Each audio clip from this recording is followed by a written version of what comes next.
All right, everyone, welcome to episode 5 of Heal Thyself. We got 5 under the belt.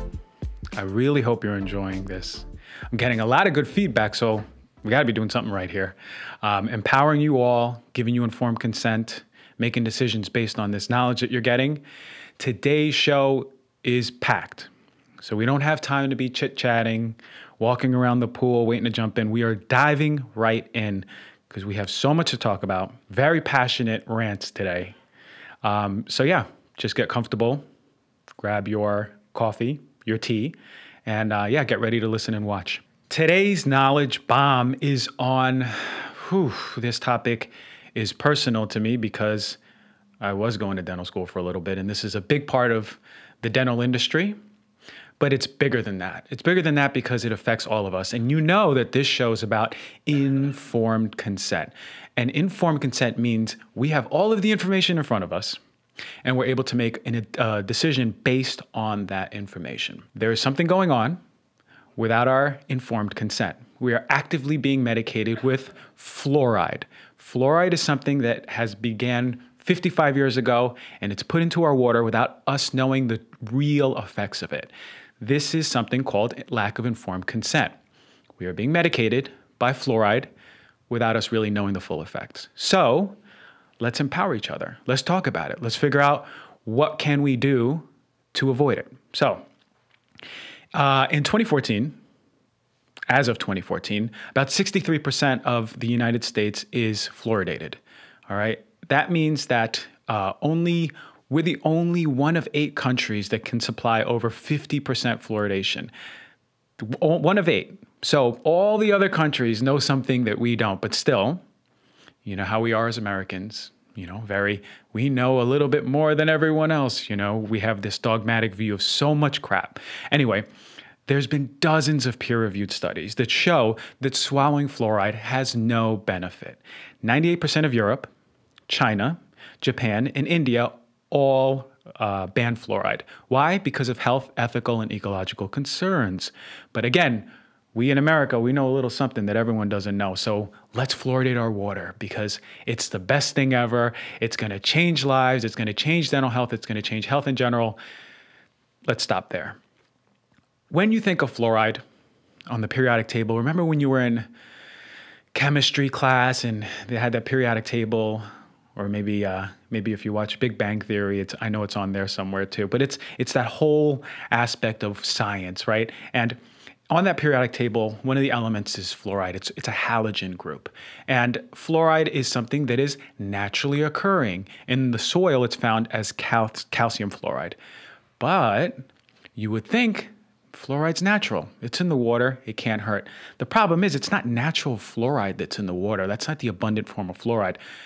What has been done, it's synthetic fluoride that's being used in our water. And that's byproducts of the fertilizer industry, byproducts of the refining industry. They're using those byproducts, those waste products, and putting it into the water and calling it fluoride. When in reality, it's just synthetic fluoride that we're swallowing. That is alarming, okay? Because the CDC and other groups like the Pesticide Action Network called fluoride and clearly defined fluoride as extremely toxic in high amounts, but it's in our water. We got a lot to say. Let's go into it more.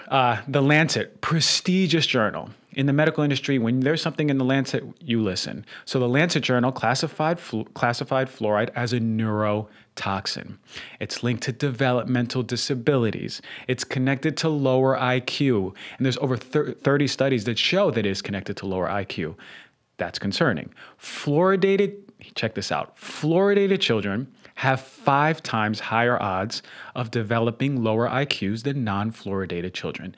And in 2018, this crazy study, in 2018, there was a study that showed lower IQ children in fluoridated versus non-fluoridated areas. What happened was basically for every 1 milligram per liter of fluoridated water in a pregnant woman's urine, we see that their children have 2.4 points lower IQ. What that means is there's a direct relationship between the fluoride that you're excreting in your urine and the IQ level drop in your children. We get rid of fluoride. I just mentioned the urine. 50 to 60% comes out in the urine, but where's the rest go? Here's the big concern. It goes in our bones. It goes in our brain, particularly something called the pineal gland. The pineal gland is so important because, you ever hear melatonin? Well, melatonin is secreted by this gland late at night. That's what controls that rhythm between cortisol and melatonin. So when melatonin is being released, this is a potent antioxidant, particularly against cancers, because this is what's protecting you against cancers. Additionally, it's what's regulating your sleep. But fluoride starts calcifying that gland such that we see in cadavers that the amount of fluoride in their pineal gland is equal to that you find in a tooth. So it builds up throughout life. And even as a side note, esoterically, you think there's a lot of people that believe the pineal gland is really the seed of the soul. That's the connection of the metaphysical world, our deep connection to spirituality. And I needed to say that because this isn't just a science-based podcast. So take that into consideration. As we move on, we see in animal studies that fluoride can increase concentration in the blood of lead. So they work together, right? The more fluoride's pulling in the blood, lead, and then lead's building up. And we know that lead can affect the brain too. So this is so important for our children to make sure that we are avoiding fluoride. Also, when it's matched with arsenic, it increases inflammation, it increases cardiotoxicity, it puts stress on the heart, and it has an affinity for your thyroid. So if you're suffering with hypothyroid, hyperthyroid, any autoimmune diseases for your thyroid, you have to start thinking, and your doctor should be talking to you about, based on many studies, should be talking to you about getting out of fluoride. Stop drinking fluoride. Unfortunately, most doctors don't know about this. So Dr. Elise Bassin, and this is a researcher out of Harvard. Well, she piggybacked on a study by the National Institutes of Health and a New Jersey Health Department study. They were concerned with the effect of fluoride in a very rare form of cancer called osteosarcoma. It's rare, but it's deadly. I've seen people die from osteosarcoma, young kids too. So Dr. Elise Bassin basically concluded that there's a 5 to 7-fold higher increase of osteosarcoma by the age of 20 when you are ingesting fluoridated water in your mid-childhood. That is concerning because how many of us weren't drinking fluoridated? I mean, most of us are drinking fluoridated water because, and I'll talk about filters later, that is the primary form of water that is going to the population.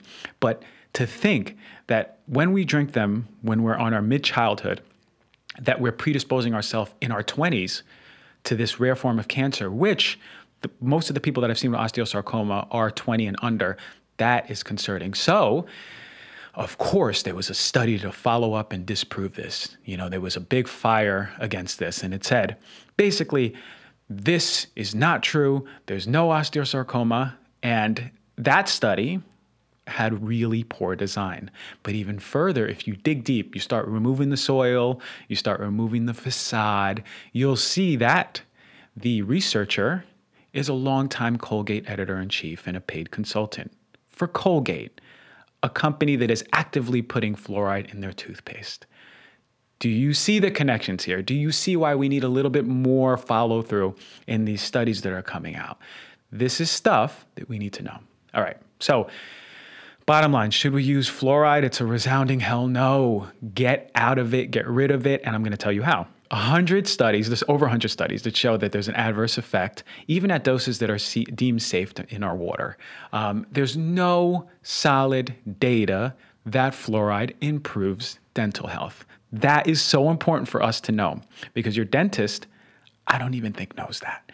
Anyway, we need to understand that even the World Health Organization, major organization, shows that countries that are fluoridated versus those that are not still had similar drops in tooth decay since the 70s. So it's not necessarily fluoride that is helping the drop in cavities. There's other factors. Also, the National Institute of Dental Research shows that children in fluoridated versus non-fluoridated areas have almost the same identical rates of tooth decay. It's not fluoride that's helping your teeth. There's other factors. There's never been a randomized controlled trial. That is the gold standard for a study to demonstrate the effectiveness and the safety of fluoridation.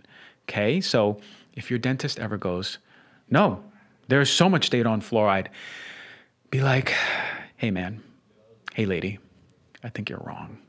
I listen to Dr. G. and he gave me the lowdown. He dropped the knowledge bombs on me.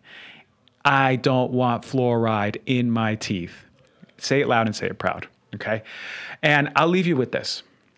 I will leave you with this. Think about this. When you have toothpaste, you have a pea-sized amount of toothpaste, and that's about 0.3 milligrams of fluoride, okay? Then you have a 16-ounce glass of water. That has about 0.5 milligrams of fluoride, okay? Can someone please tell me, write a letter to this studio, email me and DM me why, when you swallow a pea-sized amount of toothpaste, you're supposed to call poison control for fluoride poisoning. But when you drink 16 ounces of tap water or poorly filtered water, you're not supposed to call poison control.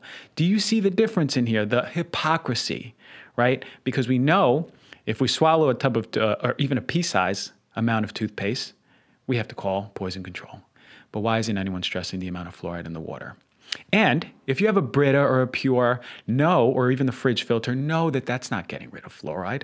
It's not doing anything for fluoride. It might get rid of some chlorine and other contaminants, but those are very low quality filters. And trust me, I will do a whole show on filters.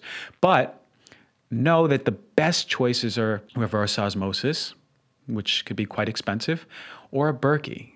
And I talk about Berkey all the time. I don't get paid by Berkey. I should. And I'm waiting for Mr. Berkey or Mrs. Berkey to start giving me checks because I recommend this all the time. This is a great quality filter to get rid of fluoride and other contaminants. That is my rant on fluoride. Do something about it. You now have the information to make change. So we are all empowered. Let us boycott fluoride and better the health of our children and ourselves.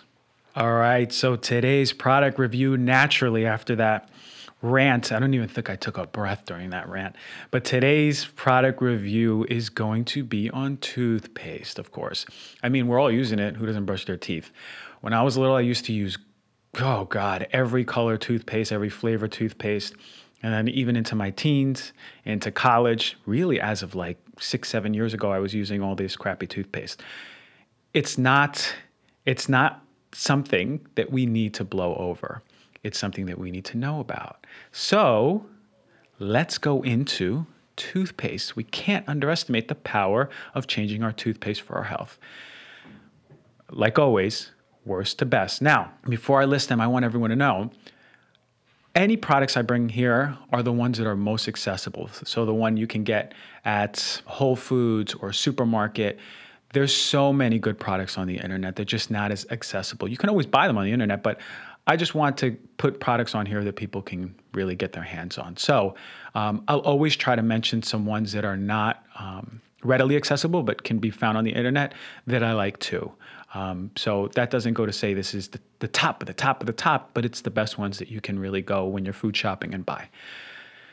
The worst, and look, Colgate and Crest are just hand in hand. But remember, Colgate was the company that did the comeback study for osteosarcoma, trying to protect itself about fluoride. But Colgate, now, this is just pretty much all Colgate across the board. But this particular one is Colgate Advanced Whitening. There's some other really crappy ones. They're all just across the board Colgate. Anyway, this one in particular has fluoride. It's one of the main ingredients. But the fresh one, like the fresh and the Advanced Whitening one, that one has something called triclosan. And triclosan is a nasty. It's a nasty of the nasties. So the Environmental Working Group has it in the red area, like there's green, yellow, and red. It's a danger chemical. So triclosan is really scary because it's one of the highest toxic ingredients that we'll find.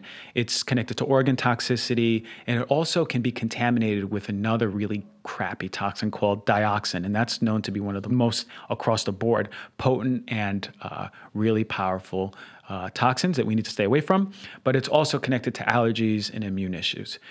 But yeah, this one doesn't have the triclosan, but the fresh one, the fresh whitening one, does have triclosan. So any toothpaste, I don't even care if it's not Colgate, if it has triclosan and fluoride as the first active ingredients, get off of it, throw it away, okay? So another active ingredient, it doesn't even have to be in this crappy toothpaste, it can be all across the board, that I want us to remember is glycerin.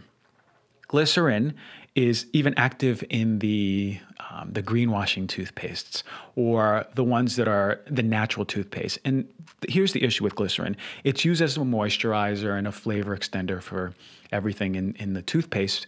But if it's not specified where it's derived from, you can already assume it's coming from soybeans, corn, canola, and other genetically modified foods. And Lord knows I've been going off on genetically modified foods way long enough. So watch the other episodes because I talk about the importance of staying away from glyphosate. So we already know there's a huge potential if it has glycerin to be contaminated with glyphosate, okay?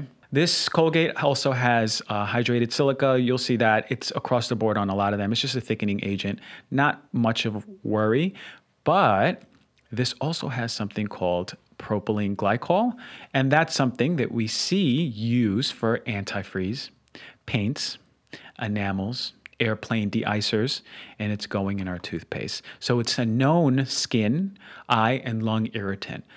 So we need more evidence to even know that it's safe. But propylene glycol, you'll see across the board on these really conventional toothpastes, is there pretty much on every single one. It has something called PEG-12. We don't really know how toxic it is, but it's used to retain moisture. There's some contamination concerns with other toxins. Another one that I want to bring up that is really popular across the board on conventional toothpaste is trisodium phosphate, TSP. And this is used to balance pH in the toothpaste, but it's paint thinner. It's paint thinner and heavy duty cleaner. And they also put it in cereal. So you may have seen a post where they have a cereal and then they circle it. Who did it? Food Babe, I think. And it says trisodium phosphate. And yeah, it's paint thinner. So we don't even know how safe that is, but it's put into our toothpaste that we're putting in our mouth every single day. Some other ingredients, citric acid is really important to keep an eye on because citric acid, you hear citric and you're like, oh, citrus, it's got some lemon, it's got some lime zest. That's not necessarily true. A lot of these citric acid derivatives, or it's derived from a lot of genetically modified food. So it's like a mold that's grown on genetically modified corn and derived to make citric acid. For the most part, most citric acid conventionally is coming that way. So we can let go of that idea that it's coming from citrus or lime unless specified otherwise. And then this also has sucralose.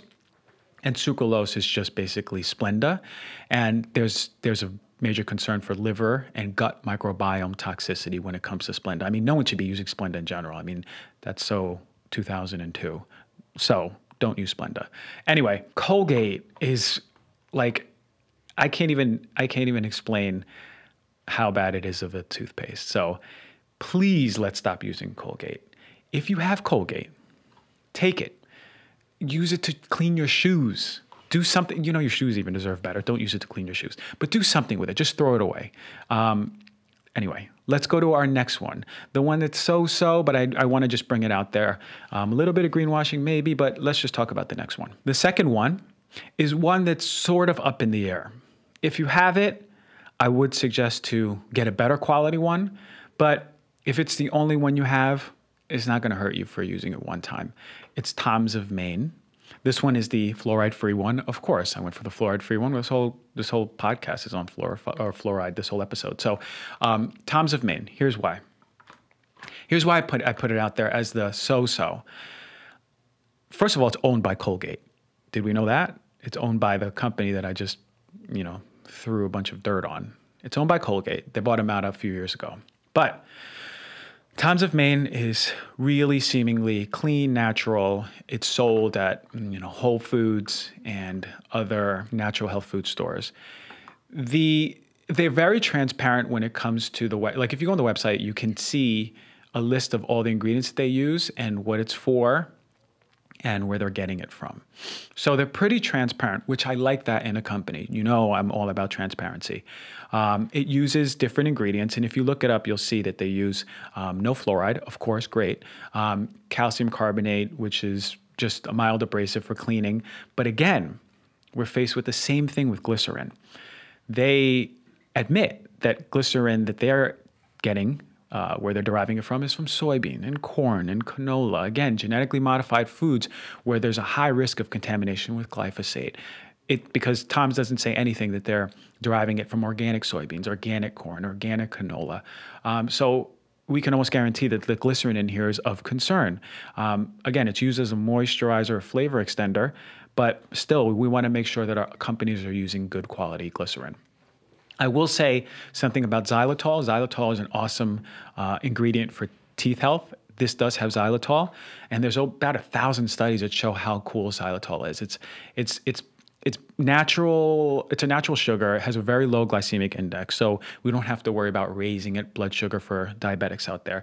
And it's for sweetening. It's for cooling, but it prevents cavities, and it's really good because it's able to, even early cavities, it's able to reverse it, which is really cool. And it also helps break down the biofilms that these bacteria form in our teeth by raising the pH. So the bacteria in our mouth love acidic pHs. That's where they thrive. And then they basically metabolize and break down those sugars that we eat, and then they form all this acid that breaks down the enamel of our tooth.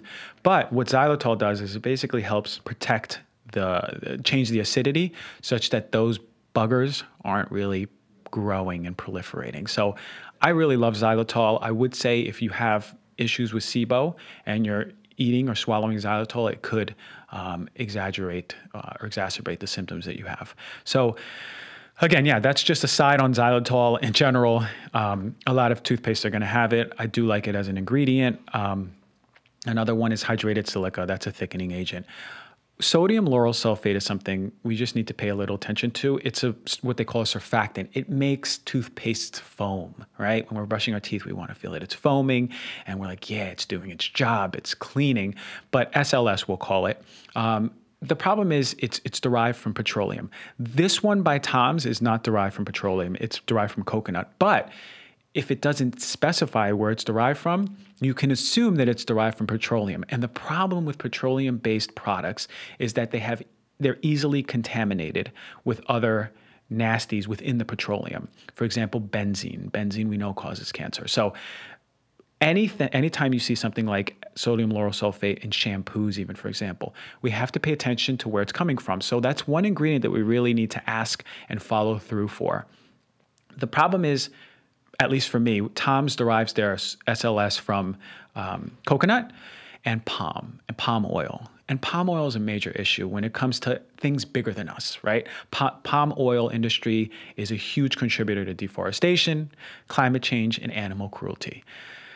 If you can always make that choice for yourself. For me personally, it's not something that I want to get involved in. So, and it could be a mild irritant for some people, but again, SLS, petroleum-based products, unless they specify otherwise. This uses also zinc citrate. It's good for breath and odors, but it's not clear where zinc citrate is basically a zinc salt and citric acid. And again, remember I talked about citric acid? We don't know where it comes from. So Tom's doesn't necessarily make it clear where they're growing their citric acid from. We don't know if it's coming from lemons, limes, or genetically modified corn.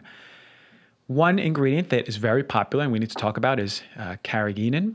Carrageenan is basically a thickener and a stabilizer. It thickens the toothpaste. It also does the same thing with almond milks and coconut milks.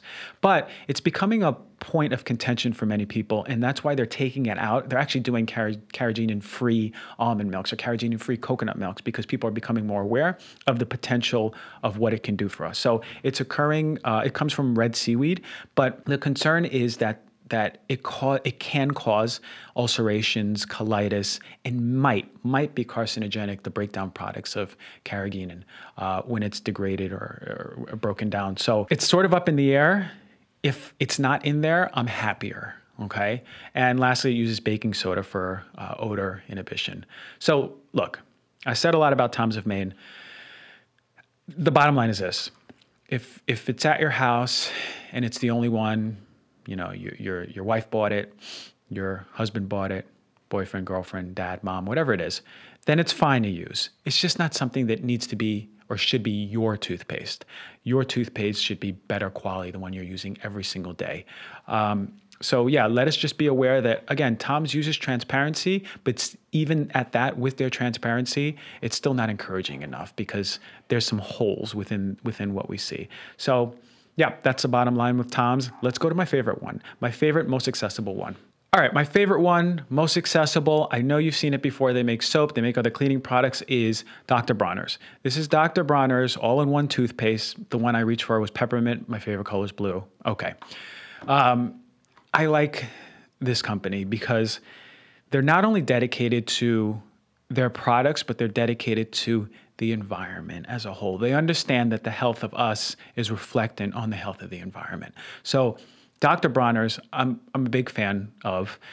They don't use any synthetic detergents, so there's no SLS in here, as I mentioned before. No preservatives, no other foaming agents. It has the hydrated silica as an abrasive and calcium carbonate as an abrasive too. But it has organic glycerin. Remember, something we always need to look for, one of the first ingredients in our toothpaste, aside from SLS, is glycerin. Now we know that Tom's uses organic glycerin, meaning that even if they're deriving it from corn, canola, or soy, it's coming from non-genetically modified ingredients and without the concern that it's adulterated with glyphosate. All right. It uses organic aloe. Awesome. Reduces inflammation in the mouth. Gives the toothpaste body. Great. Baking soda. Okay. Odoring and cleansing. Now we know it uses something called potassium cocoate, and that's coming from coconuts. So they're being very specific about where it's coming from. And then on top of that, the coconuts they're deriving it from basically adds to an initiative out in Sri Lanka, I understand, I believe. But it's nice because it just adds to the social responsibility and the environmental impact of where they're sourcing their stuff. These are the companies you want to get behind, the companies that are doing it right, the companies that see the value of not only helping you, but helping us as a whole.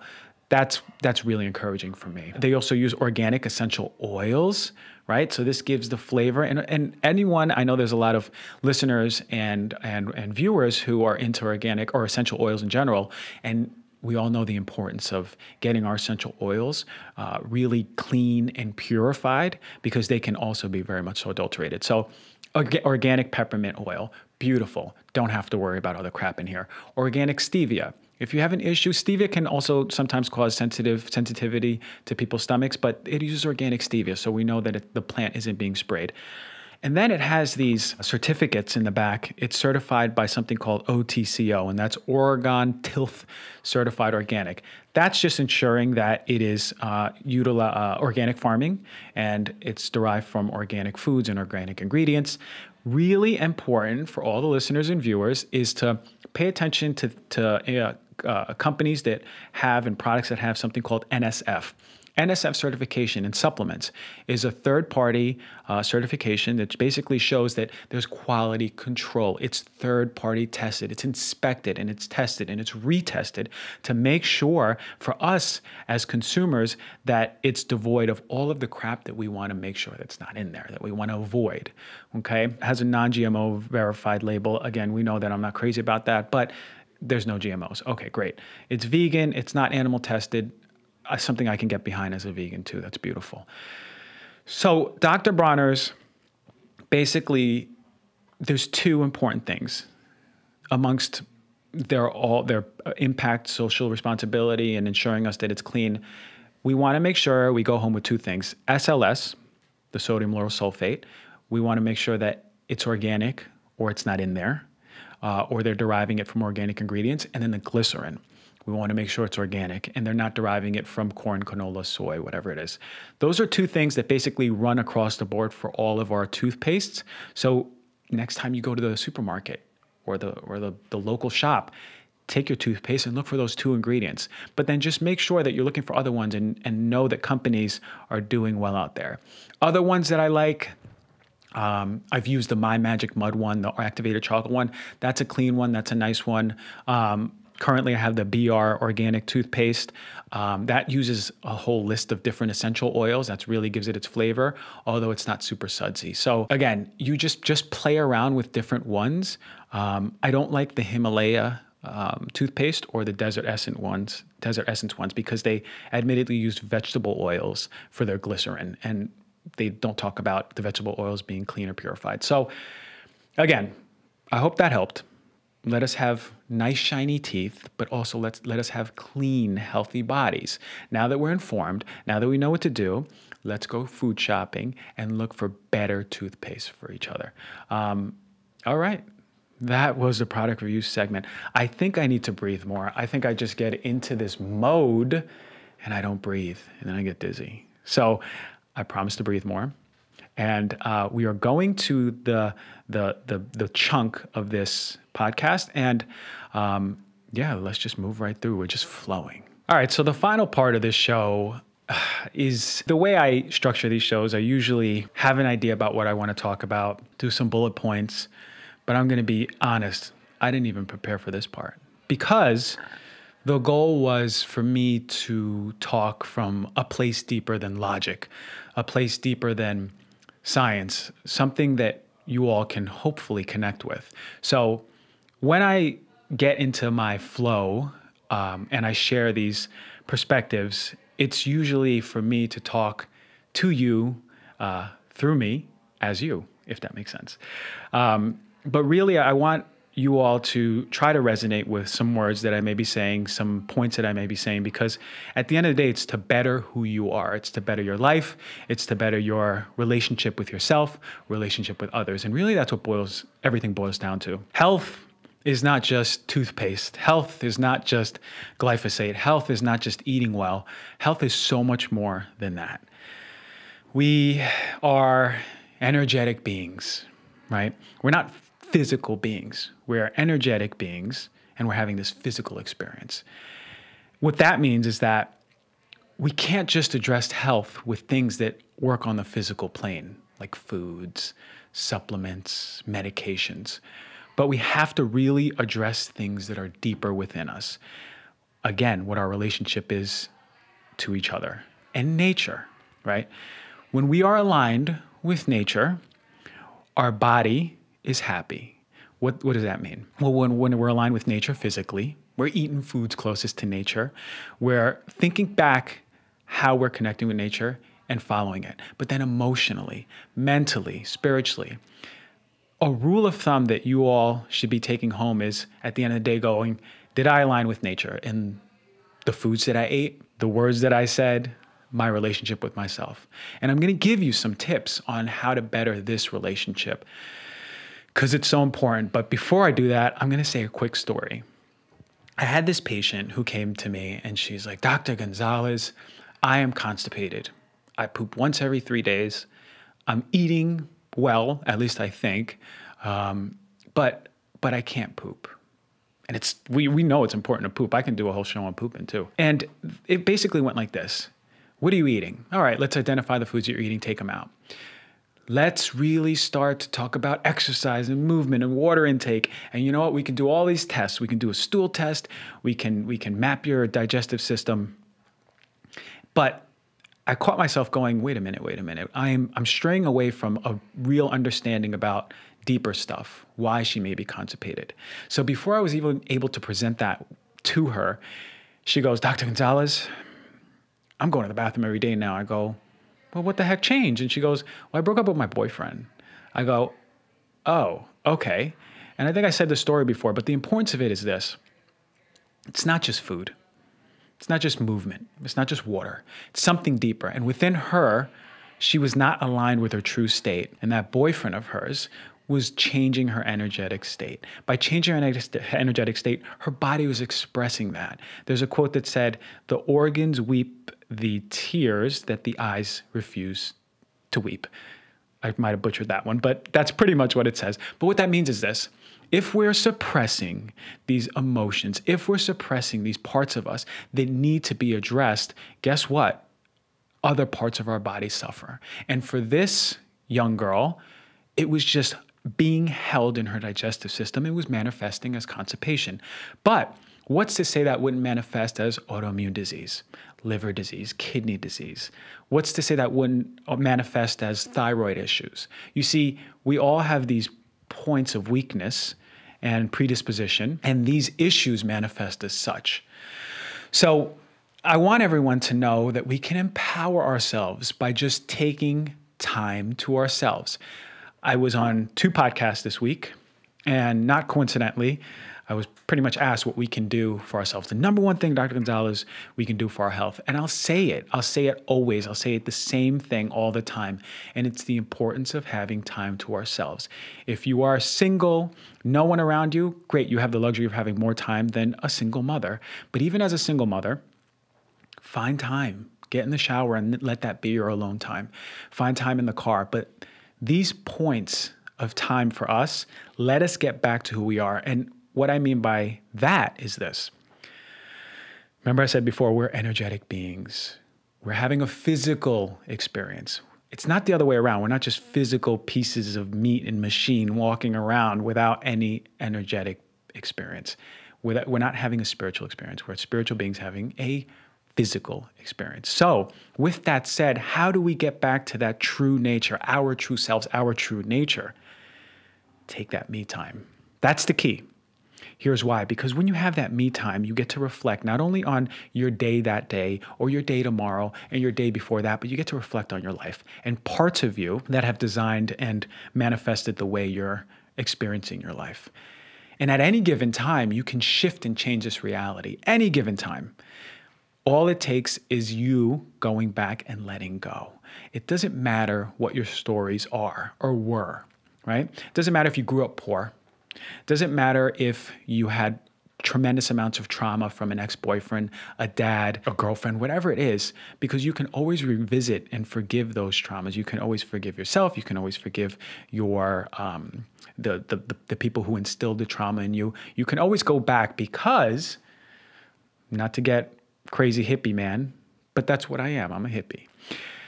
Having that vibration of love is so much more powerful than the vibration that you may be, that's holding you down. And that's a vibration of fear. At any given time, we have the opportunity to choose out of two things, love or fear. Our thoughts, our words, our actions, our circumstances, everything we do can be based on two choices. So how empowering is that for us as listeners, as viewers, where we can take that point, take that and go, in this very moment, I can choose either love or fear.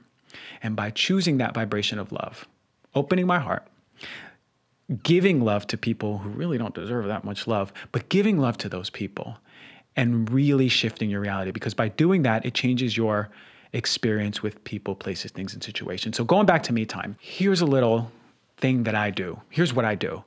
And you can model it after me, or you don't have to model it. Listen, if I'm talking and 1% of what I say resonates with you, then take that 1%. I'm only here to try to remind you of what you may already know. If 99% resonates with you, then beautiful, I'm happy. We're aligned. But don't take me as an expert in anything at all. I'm just some dude talking hippie stuff. But it worked for me, and it's true for me, and it's true for other people, and I've seen it change their lives.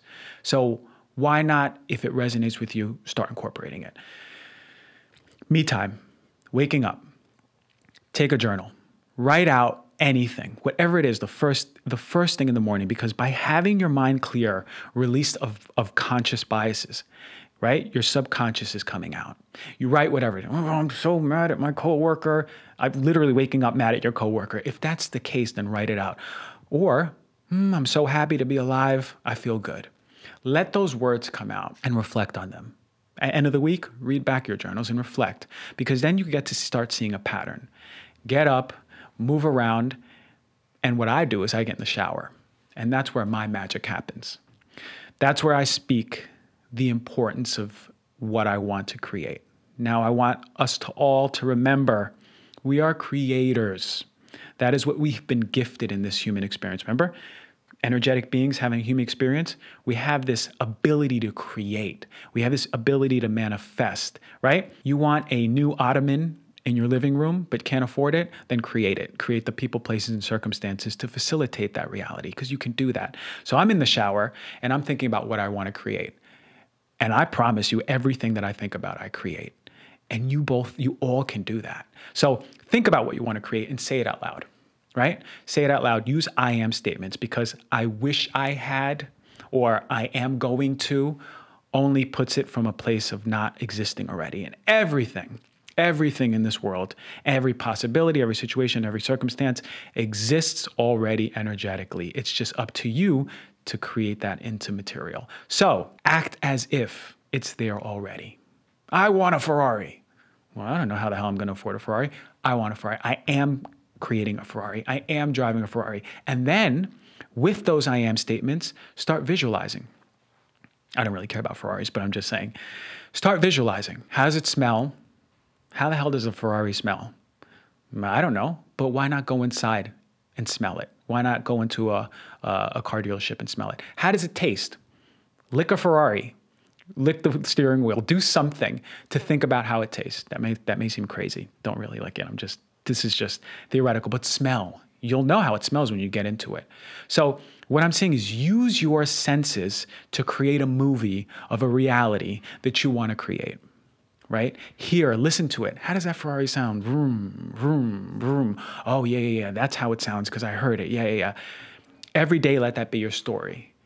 You are so powerful as a creator that you can create these things for yourself. But it's how much that is real to you, how much you want it, how much energy and emotion you put behind. Understand that it's already there. It's coming. You're creating it. How empowering is it to know that we can do things like this? So say your words out loud. Use I am statements, because by saying I am, you are already affirming that it's already there. I am healthy. I am strong. I am powerful. I am love. I am joy. I am peace. Whatever it is, say those statements. Gratitude. Boy, this can change anyone's life. You can be living in captivity as a prisoner of war and saying gratitude statements every day. It's a shitty situation, but it will shift your reality. It'll shift your perspective. Regardless of what the circumstances are, it will shift it. So I cannot understate. And you hear all these celebrities on these talk shows. I saw quick clips. All these celebrities that are walking their path, helping people, changing lives, all speak about gratitude. It's not a secret. It never was a secret. But being grateful is so important. So say 10 things every morning. Get in the shower and say 10 things you're grateful for.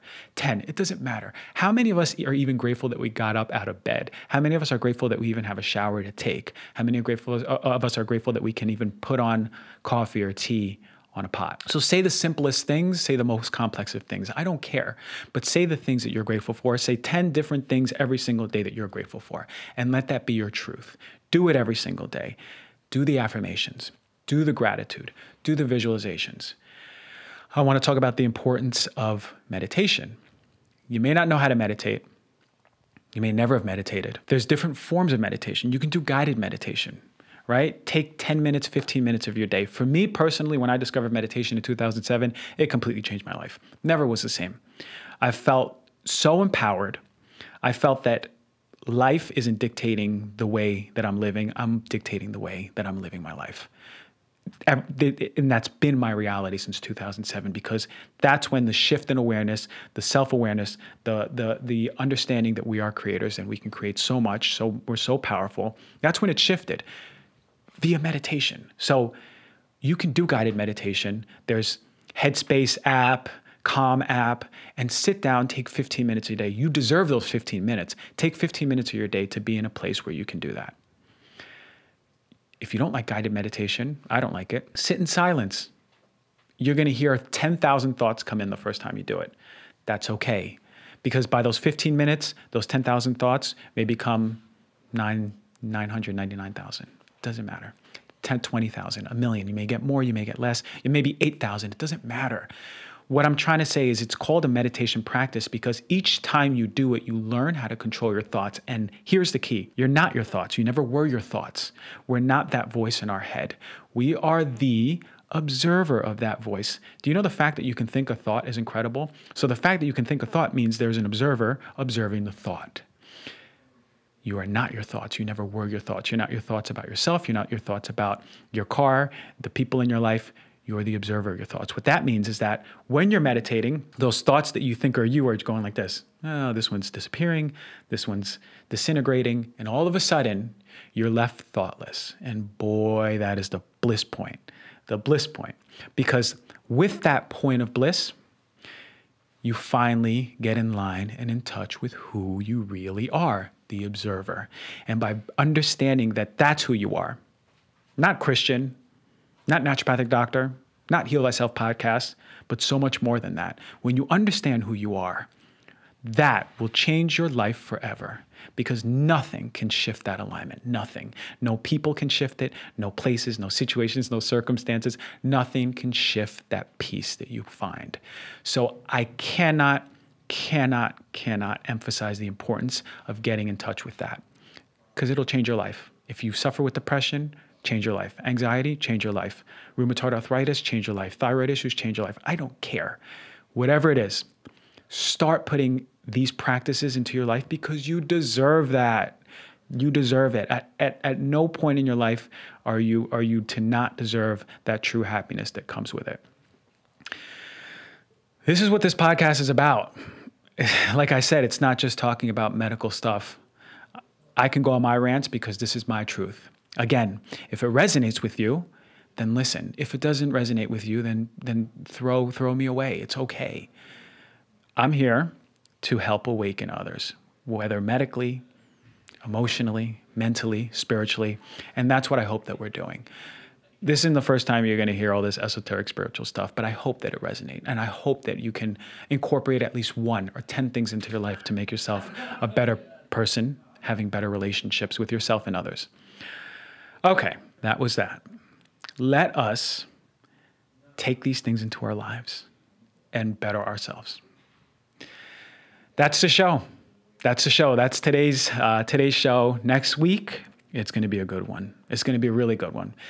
Actually, the whole month of April and month of May is booked up with high quality guests who are going to be able to bring so much light into this podcast, so much awareness, so much education, different platforms, different walks of life, high vibration people. I mean, I cannot be more excited that this is opportunities even here to educate you all, but know that it's about to explode.